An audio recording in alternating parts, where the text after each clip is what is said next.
Welcome to another episode of Don't Waste the Chaos. I'm your host, Kerri Roberts. Today, I'm sitting down with a woman who is dynamic, deeply authentic, bold in all the right ways, and downright magnetic in how she leads. She's a creator through and through, and you'll quickly understand why I've been looking forward to this conversation. Andee Hart is someone who reinvents success on her own terms and invites others to do the same. From the age of 3, she studied the art of dance for 2 decades, creating beauty on stage. But her creative journey didn't stop there. She went on to craft 17 years worth of meaningful client relationships and powerful go-to market strategies as a top performing sales executive in the tech world. Then came the pandemic, and like many, Andee found herself creating again, this time a small candle company in her kitchen that she scaled into a thriving wholesale brand, sold in over 120 boutiques across North America within just 2 months. But that was only the beginning. In 2023, just days before turning 40, Andee retired from corporate life and launched her true passion. She sells differently. A bold and countercultural sales company, Community, designed for women entrepreneurs who want to lead with value and build without burnout.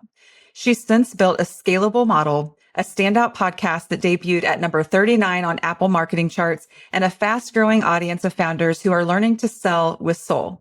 She's an award-winning leader, an intentional builder, and someone who makes sales feel like a revolution for the right reasons. I know today's conversation is going to light something up in you, whether you're building, shifting, or restarting. There's so many directions we could go with today's conversation, so I'm excited to jump in. Andee, welcome to the pod. Thanks so much for having me. It is such a blessing to be here. Yeah, absolutely. I'm pumped for this conversation. And I think that there's so many different angles and directions that we can find value from you. So I'm ready to tackle this here. So I want to start at the heart of it. What are some of the fears that you see that you notice tend to quietly hold entrepreneurs back or leaders back, often without them even realizing it? Yes, there's so many that I could talk about, but there's 3 specifically that I'll mention because these are 3 that really resonate with me, but also 3 that I see specifically for us as women and also for Christian women too, because it's just fears that we struggle with, but sometimes we don't know that we're struggling with them until someone points them out to us. So the first one is the fear of rejection. And especially when it comes to selling our products or our services. So just the fear of putting ourselves out there, putting our product or our service out there, and then hearing the word no. Because the reality is you're going to hear the word no. And so often we internalize that when we make it personal. And it's not personal. When you hear the word no, it's not personal, especially in sales. No so often means not yet. I tell my clients that all the time. No just means not yet. It's not personal, but we internalize it and we make it personal and we feel rejected. And so that's a very real fear when it comes to entrepreneurship, selling, and we have to put that in its place and just realize that it's not rejection and you're going to hear the word no. And as soon as you can just say, I'm going to hear that, it kind of just squelches that fear right in its place. The second one is that fear that you don't have what it takes. And you can just put that name on it. As you hear this all the time, but imposter syndrome. Yeah. That fear that you don't have what it takes, that you're a fraud. And I'll talk about this here in a minute, but I can remember just hearing that word imposter syndrome, especially early in my corporate career. And I was like, oh my goodness, that's a real thing. Like someone else feels this way. There's actually a name for it. And then the third is the fear of judgment and just what do people think?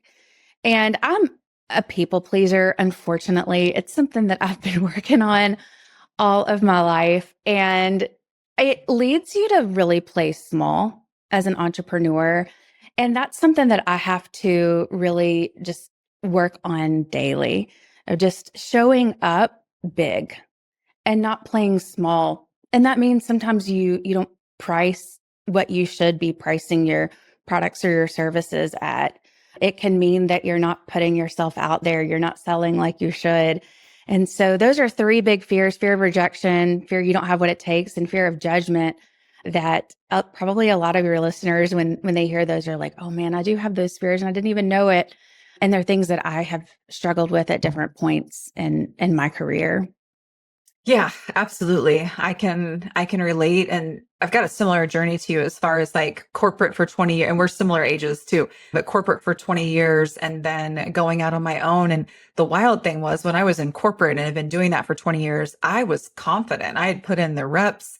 I had used courage, then the confidence came, and moving out on my own, I assumed that confidence would just transfer right on over with Yes. me. You know what I mean? Like I am a confident, well-educated, skilled, experienced woman. You know what I mean? And starting my own business, I was like, but I've never been an entrepreneur. So Yes. it's a completely Yes. different thing. And you have to rebuild that all over again. And it's wild when you've got this kind of mountain that you feel like you've been standing on for years as an executive or whatever. And then you start over and you Yeah. have to rebuild. That was actually shocking to me. Me too. Being in sales for so long, and, I had, worked my way up the ladder, and I was, global sales director. I had a team, and then I moved into entrepreneurship, and it's like you have to learn. You do translate a lot of those skill sets, but like you said, there's so many different things that you have to learn. And I have caught myself underpricing my value Mm. and not showing up like I would have in corporate. And I'm like, where did this go wrong? And Yeah. so it's very interesting how you have to kind of rebuild that muscle. Yeah. And I would say what I didn't know, but what I've come to learn over the last 2.5 years of entrepreneurship is when I was standing inside of really someone else's brand, even though I was a shareholder, Hmm. it was so easy for me to promote that brand. It wasn't me, it was this Yeah. brand. And so going out on my own brings this whole new level of vulnerability because even if it is, my brand, I've got a company name, it's still at the end of the day, everyone knows like I'm the owner Yeah. and I'm the main person doing the consulting and it's my face and my experience that's coming to the table. And it feels wild to, instead of being like, hey, and you'll pay money to this company and then it'll funnel. And I make like a little chunk of it. Now it's like same thing, but it feels more vulnerable because I'm getting paid. This is my company. Yeah. It's such a different feeling. The ownership and the responsibility, and if things go wrong, or it's all on you. And I think some of that goes back to that first fear I talked about of the rejection Yeah. too, Mhm. because it's like, if someone said no to me when I was promoting another brand, it's like, okay, well, you're rejecting that product. Yeah. Now it's like, okay, you're rejecting something I created. Yeah. So, yeah. Yeah, so true. Gosh, I feel like we could talk about this the whole I know, right? freaking episode. Just because I'm even thinking of, those feelings that then funnel into marketing. It's like, okay, but don't change your messaging because you're Right. trying to reach the right people. But that's hard. Yeah. It's a really hard evolution. Oh, I love Yes. that. I love talking about that with another business owner. Yes. So, Yes. was there a moment in your own journey when you realized that fear was shaping your decisions more than you'd like? And how did you shift after that? Yes, I remember. So I mentioned this earlier, but talking about the imposter syndrome, and I feel like sometimes you can kind of beat the imposter syndrome to death. So I won't harp on this too much, but I remember listening to a podcast early on in my corporate journey, and I did not have a name for that, but I knew that I had this kind of nagging feeling that I had started to have some success in sales. And first off, if you had told me, even when I was in college, that I would be in sales, I would have laughed at you because you had kind of shared, in my bio that I was a dancer growing up. I wanted to start a dance studio. And so, sales was kind of a diversion in my plans. And I really realized, hey, I'm good at sales, and it's because I worked hard at it. I was consistent at it. But what I found is this nagging feeling in the back of my mind. When is someone going to find out that I'm not really good at what I'm doing? And the success that I've had is fake. And I was listening to a podcast and it put that name to it. And I was like, wait, I'm not alone in this. This is actually something that so many people struggle with. Actually, more people struggle with it than not. And so it changed the game for me because I realized that this is not reality, that I actually do have a gift when it comes to sales and I'm not a fraud. Right. And so it really made me show up more authentically and realize that God has given me this gift. It's not fake. I'm not a fraud at something.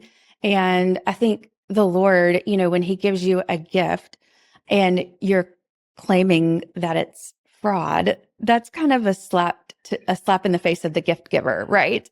Yeah. And so that was just a mindset change for me that I still have to reframe that mindset today. And I also go back to the scripture in Timothy 1:7, and I frame this on my desk. The Lord does not give us a spirit of fear. Hmm. And that is so powerful when you realize that he does not give us a spirit of fear. He gives us a spirit of strength and of power. I mean, that's a game changer right there. So yeah, I think when I just realized that it's not just an immediate, mindset click, it's a daily battle, but that was really powerful for me. How beautifully said. And the fact that you just whipped that verse out, I had heard that verse. I grew up in the church and I've heard that verse a number of times, but my husband had a very unexpected pulmonary embolism Mm, in January of this year. And I mean, completely unexpected. We thought he was having a heart attack. It turns out he was on his way to one. He had a clot traveling to his heart, and we caught it literally just in time. They said we are hours from losing him.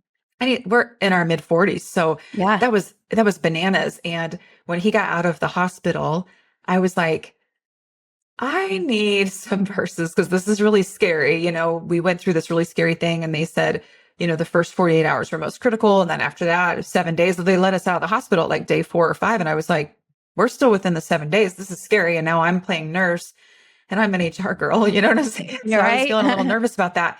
And I got on AI and said, I'm needing some verses that I can meditate on and say out loud to myself because I'm feeling nervous when I wake up in the middle of the night, like that kind of stuff. That was the verse that came out. And I said that thing over and over again. I wrote it down on a notepad, had it on the side of my desk, carried that notepad around the house because I was like, these are words saving my life right now. Yes, So much power in that. absolutely. And it's amazing just the power that scripture can have over you when you say it out loud too. So Yeah. Because the cool thing is we know for a fact that's truth. There's all kinds of stuff coming in our minds. And if you just repeat scripture, we know that's truth. That's ultimate truth. I don't have to worry about like, is this true? Or do I believe this? Or you know what I mean? How does this impact? Or is my brain playing tricks on me? It's like, this is just truth literally breathed from the mouth of God. absolutely. So we can just believe this. Hands down, absolutely. I love that. Well, we're kind of talking about mindset a little bit. How do you see the role of mindset or inner beliefs impacting how someone shows up in business, especially when it comes to selling? So important. Yeah. I truly believe mindset has such a huge impact, especially when it comes to selling. And I remember my first job in tech sales. I don't necessarily want to say it was cold calling, but my job was to call out, and this really taught me how to sell well, but to call out small businesses that had just bought a computer like 2 weeks before and sell them anything I could, like a printer cable, ink, a keyboard. So you can imagine, like, just like that was so tough. Literally, like, I would like dial in, and this computer system would give me like a customer number, and I would have 60 seconds to like research the customer, and then it would like auto dial out. And then I'm like, hello, this is Andee Hart with, it was crazy. And I would have my goal was to like make 60 calls a day.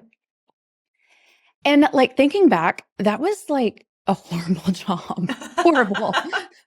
But I also remember like when I was out with friends and stuff, people would be like, "Hey, how's your job going?" 'Cause first job out of college, right? And I would be like, "I love it. It's awesome." And I think it was just like my mindset. I was like, "I love it. It's so fun. It's awesome." I made myself love it. Yeah. And so I was good at it. I hit my quota every single month and I showed up and like customers could see that. Even though I was on the phone, customers could see that. And Yeah. I think there's something to be said. I always look back at that and I'm like, mindset was such an important piece of me actually showing up and performing in that job and being successful. Some of my favorite professionals that I've ever had as peers started in sales. And I think the reason why I gravitate toward people who have sales, like formal sales training and have done that is because their perspective on things is so different. Like they just don't take no. And I don't mean it like in a headstrong way. It's more like, okay, but how else? What else? Is there another? And I just feel like that creative thinking and that question asking, the skill that comes along with sales when it comes to good question asking and curiosity and things like that really get you so much further. I want to say in business, but in life in general, being able to sell. And that means you can receive rejection. That means that you ask the tough questions, that you circle back, that you follow up, that like just all Mhm. of those skills, I think are highly important for a business owner. And I've got a college intern this summer and she's doing business development for me. And she's inside my LinkedIn account, reaching out to all of my contacts. And I'm like, we don't stop until they say no. And she's like, oh my gosh. She's never done sales before. She's a physical education major. And I told her, I was like, honestly, I wish that I would have started doing this. This is going to serve you so well in the future. I Yes. promise you. Yes. Well, and the reality is no matter what industry you're in, you're selling every single day, Yes. you know?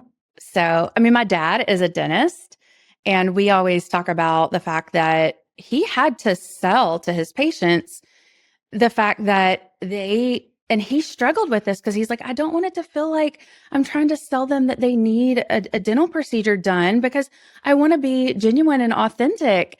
And, like, I don't want it to feel like I'm just trying to sell them on you need a root canal because they really do need a root canal. And there's so many dentists out there that will like sell a procedure that may not really need to be done. And so we would always have conversations about that, but the reality is you're having to sell that, Yeah. no matter what industry you're in. So yeah, I think that really kind of leads into like why I love talking about being authentic and genuine in your sales approach. Yeah. So it's because there's just a lot of ickiness out there, so. Yes. So let's get a little bit deeper into that. I love the selling differently concept. What does that mean to you? And how did you come to embrace that philosophy?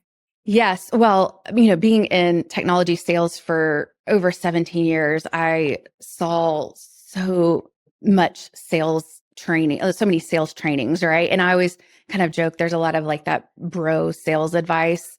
And we were talking about like the don't take no for an answer. I think when you're doing your job effectively and you're asking the right questions, there does come a point where you do take no for an answer because a good salesperson realizes that not every customer out there is your customer. Yeah. Not every customer out there is your customer. And you know what your target customer is. And so you get so good at selling that you can quickly qualify if the person you're talking to is your customer or if they're not. Hmm. And I always talk about this with my clients that you're asking such targeted questions that you want to quickly get to the point if you know that they're your customer or not. And if they're not your customer, it doesn't mean that you're trying to like get them away from you or, like scoot them along, but you want to serve them well and be kind. And if they're not your customer, I've even had customers that I'm talking to and they're trying to give me their money. And I'm like, hey, I would love for you to sign up for my course. This course is not right for you right now. And let me tell you why. because this is your end goal and it is not going to serve that purpose. But here is someone that I know that can better serve you. And they're like, wait, what? And it's because I ask the right questions and I'm very, very clear on who my target audience is and who I serve. And 9 times out of 10, because of that, that person will do one of two things.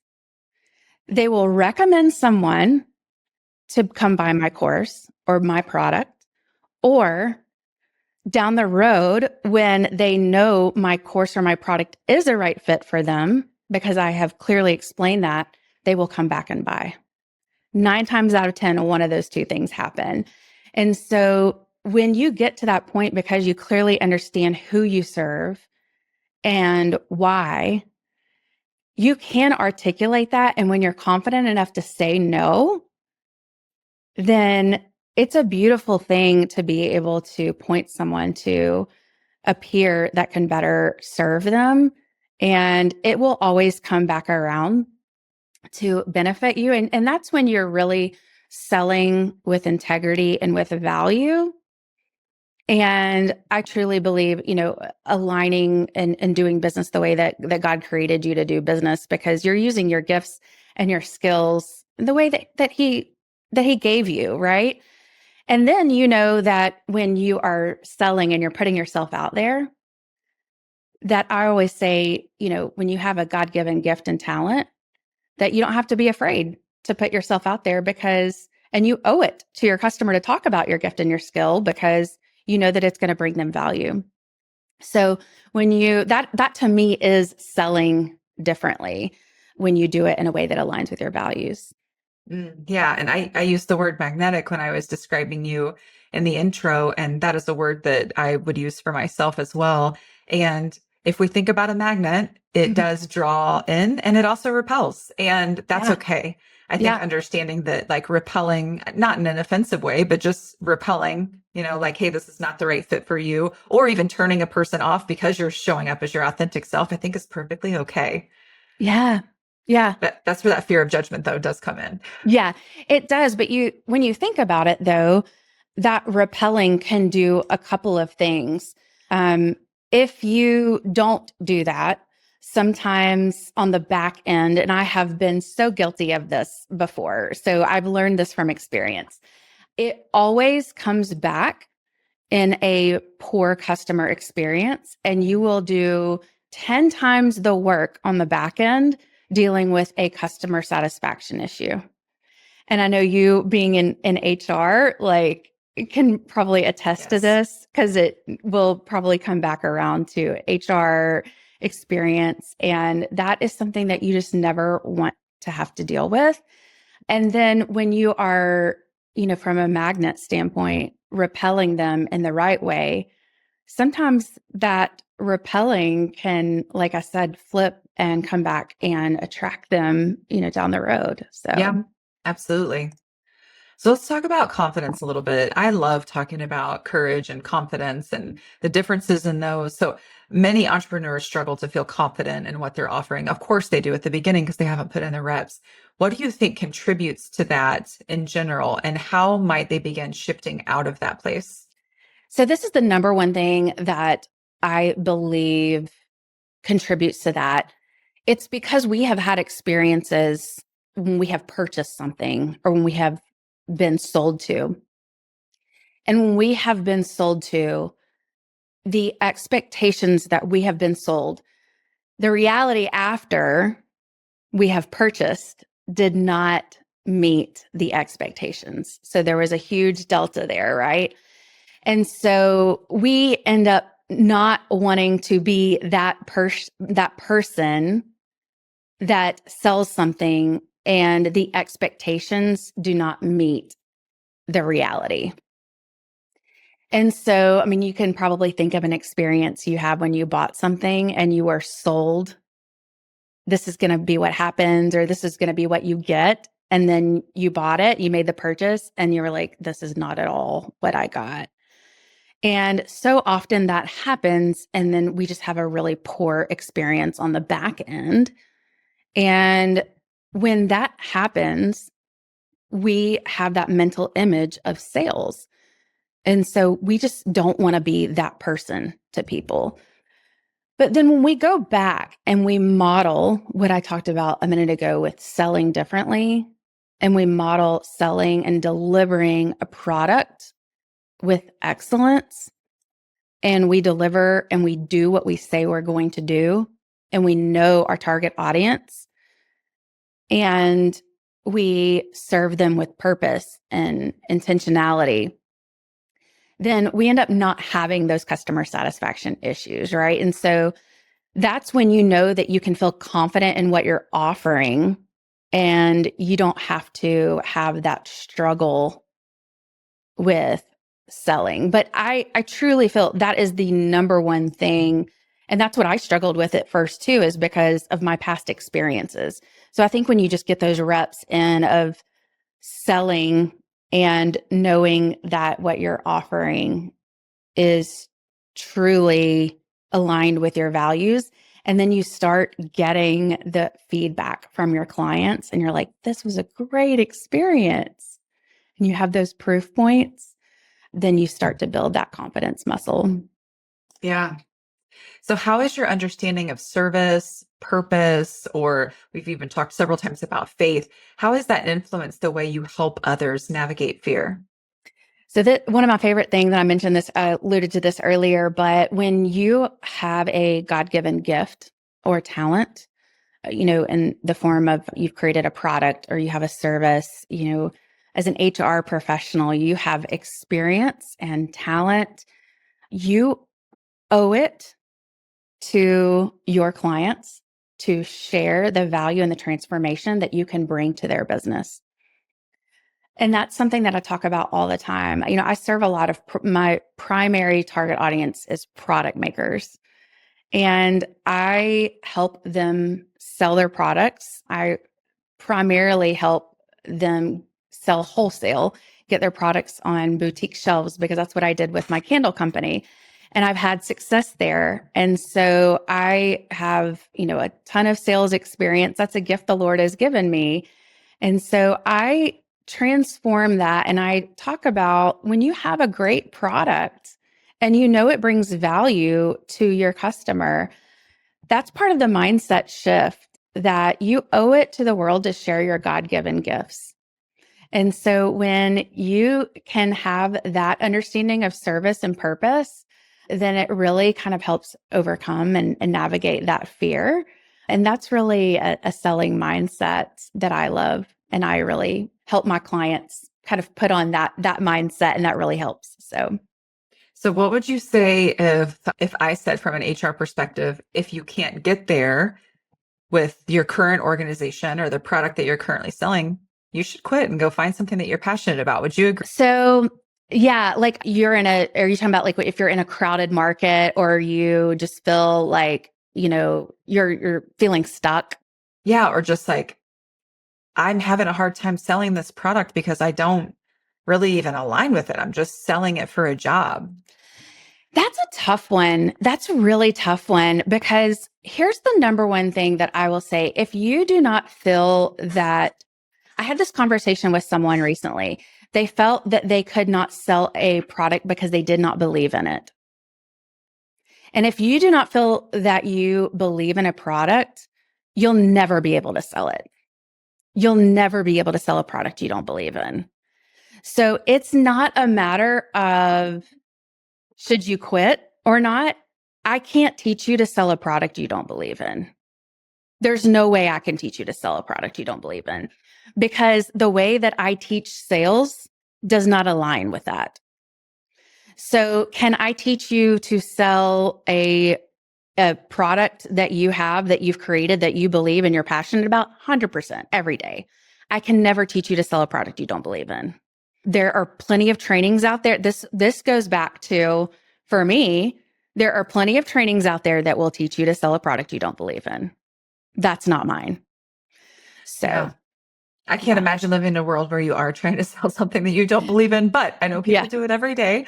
Yeah. I just personally, I'm such a deeply passionate and convicted person that just does not does not align with me either. But you mentioned a crowded market. When someone feels stuck or invisible in a crowded market, so different, they might believe in the product, they just feel like they're in this crowded market.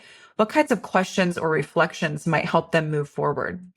Yeah. So I always go back to what is that one thing that truly sets you apart? And I'll give you a specific example here, Kerri. So a lot of candle makers work with me because I own a candle company. So naturally, a lot of them sign up to work with me. And so if I had a dollar every time someone said the candle industry is a crowded market, I would be rich and wouldn't even need my business, right? But the one thing that I have found that is so interesting that I blows a lot of people's minds is that hundreds of candle makers that I have talked to, and do you know that they each have a niche within the candle industry? Like, for example, I have one client and her husband is in the military. So she makes military inspired candles and they sell like hotcakes, especially in the town that she's in. And she started wholesaling. I have another candle maker that is very coastal inspired. I have another one that's very faith based. And so there's all over the map and they all have their one, specific thing that sets them apart. Another one, it's not necessarily theme based, but she's very specific in the ingredients that she uses. And she has, a story about why she started her candle company because she got headaches. And so she did a lot of research on like the most natural ingredients that she could find. And so I would say what truly sets you apart and what's your one thing that makes you different in a crowded market that you can use to sell and to market your brand. And if you don't have that, then we need to put our heads together and figure out what is that? What does make you unique? And it doesn't mean no one else is ever going to have that same thing, but we figure out how to utilize that in your sales and your marketing. Yeah, I love that. And as soon as you were describing all those different candles, I was like, oh, yeah, I'm a military spouse myself, or like coastal, like I love seaside Florida, or the Yeah, ingredients, like I live a pretty clean ingredient life. So, yeah, I think that's really important and really quickly clarifies who your target client is, too, if you just say your niche out loud. absolutely. Absolutely. So, what have you learned about the connection between authenticity and business growth? Yes. So mentioned this earlier too, but as Christians using our gifts and talents that the Lord has given us, and especially using them with excellence. And I truly believe that He calls us to work with excellence and integrity and just leaning into who He created us to be. There's such a connection there between authenticity and business growth. It doesn't mean that we're not going to have challenges. And I've had to learn that, it doesn't mean that everything's going to go perfectly smooth and we're just going to have success out of the gate. But when we use our gifts and our talents and we work with excellence, we work with integrity, there is just such a beauty with being able to work and have dominion over our work. And I truly believe that the Lord blesses that. And also, Proverbs 31 comes to mind that, a woman who, and even going back to what we were talking about our fears earlier, a woman who fears the Lord. And if you read that, it's always been a scripture that talks about a wife of noble character. But if you read that scripture, all throughout that, it talks about how the woman is working and selling her goods. And so a lot of people miss that because she is selling. And then it also talks about how she's not afraid because, her household is clothed in scarlet and fine linen and purple. And I think often we are, as Christians feel like we can't have good, nice things when, we can't work for success. And there it is, right in scripture, the truth. that we are given dominion over our work and we can sell and we can provide for our household and have nice things. But it also says that we are kind. We open our hand to the poor. We reach out our hands to the needy. We speak wisdom and kindness. And then right there at the end, it says, a woman who fears the Lord is to be praised. And so I think it's just such a beautiful summary of what true fear is, to be, a woman who fears the Lord. That is where the truth is. And that is, a woman who fears the Lord is to be praised, not a woman who has all of these other fears that I mentioned earlier. So what an interesting take on Proverbs 31. I've heard so many people, of course, over the years, that either fashion their lives around that or are offended. I've met a lot of women who are kind of offended by it. That it does not offend me, but I haven't heard somebody talk about the selling aspect. And I love any time, and this might sound like because I'm trying to justify something, but it's the truth. Like anytime that it's okay for us to be successful. And I've went through several Dave Ramsey classes and things like that. And when I went through the initial class and then later in life, my husband and I went through the legacy journey of Dave Ramsey, which is, when you're in a different place financially. And I loved what he had to say. And it wasn't like just his opinion, it was biblically based, that those of us who are like who funds the church? It's not the missionaries usually. They might help build it or fill it or things like that. But the funders of it are the ones who are making the money, usually in the for-profit sector a lot of times. And then they're giving back. And so I love that. I hadn't really thought about that with the scarlet and the purple and the beautiful linens that they've got. Like I love that. Yes. Yes. It's a whole new take on just having dominion over your work and being able to do kingdom work, for sure. Yeah. So for someone who feels like they're not doing all the right things, or they are doing all the right things, but they're still not getting traction, what might you encourage them to look more closely at? So such an interesting question, Kerri, because I just had this conversation this morning with a client, and I told her, I said, I have never had this conversation with a client and it was about their product offering. It was never a bad product offering.